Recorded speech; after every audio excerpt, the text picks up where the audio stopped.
Hello students, नमस्कार। इस video में जानेंगे कक्षा 10वीं हिंदी असाइनमेंट 4 के सभी प्रश्नों का उत्तर। तो चलिए वीडियो स्टार्ट करते हैं। प्रश्न पहला है, मारिया प्रथा ने शिव कुमार की जिंदगी को किस तरह बदल दिया। तो इसका उत्तर है, शिव कुमार एक किसान था, किंतु उसके पिता की मृत्यु के बाद उसे मारिया भात खिलाने से उसने कर्ज लिया था। उसे चुकाने के लिए उसने अपनी जमीन बेच दिया, जिससे वह एक मजदूर की भांति जीवन जी रहा था। वह शहर अपने दोस्तों के साथ आ गया। वहाँ उसने प्राइवेट पुलिस की नौकरी कर ली, जहां पर तोड़फोड़ विभाग मिला। एक आदमी ने इसका विरोध किया और शिव कुमार को पीट दिया। वह नौकरी छोड़ गांव आ गया और मजदूरी करने लगा।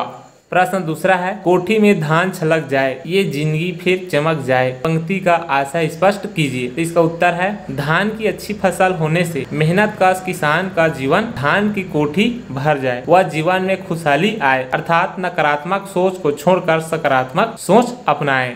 प्रश्न तीसरा अ और ब है। प्रश्न अ देखते हैं, बांस के हरे भरे पेड़ और ठूंठ के माध्यम से लेखक प्रभाकर जी क्या कर चाहते हैं, लिखिए। तो अ का उत्तर इस प्रकार है, लेखक कहते हैं कि बांस के हरे भरे पेड़ की तरह हिलना झुकना अपने जीवन में भी हो, अर्थात हमारा व्यक्तित्व दृढ़ हो कि उस परिस्थितियों में झुकना आना चाहिए। ठूंठ की तरह दृढ़ता में रहोगे तो कोई हमें नुकसान पहुंचा सकता है, क्योंकि ठूंठ पेड़ का हिल डुल नहीं सकता, वह स्थिर खड़ा रहता है, जिसे लोग कुल्हाड़ी से काटते हैं और वह चुपचाप सहन करता रहता है।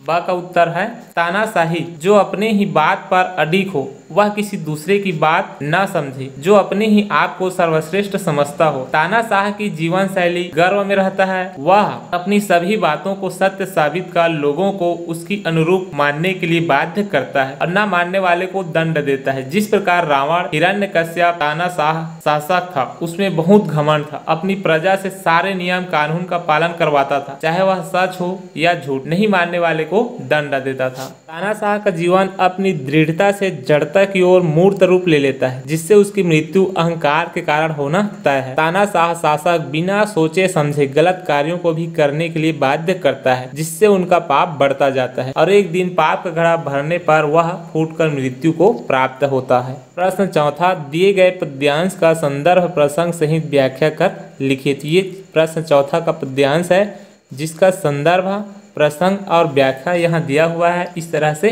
लिखना है।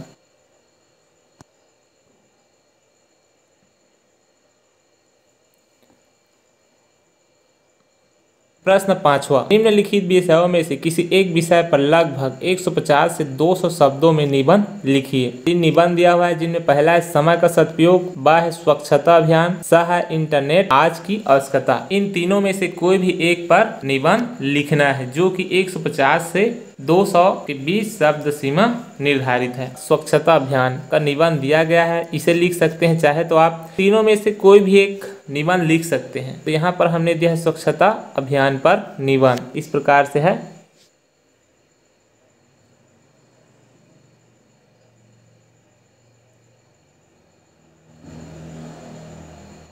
तो इस तरह से निबंध को लिखना है। वीडियो पसंद आया तो लाइक और अपने दोस्तों को शेयर जरूर कीजिएगा। अन्य विषयों को देखने के लिए डिस्क्रिप्शन से लिंक दिया गया है, जहां पे जाके उनको देखकर लिख सकते हैं। यदि चैनल को सब्सक्राइब नहीं किए हैं तो सब्सक्राइब जरूर कर लीजिए, क्योंकि हम आपके हेल्प के लिए इसी तरह की वीडियो लाते रहते हैं।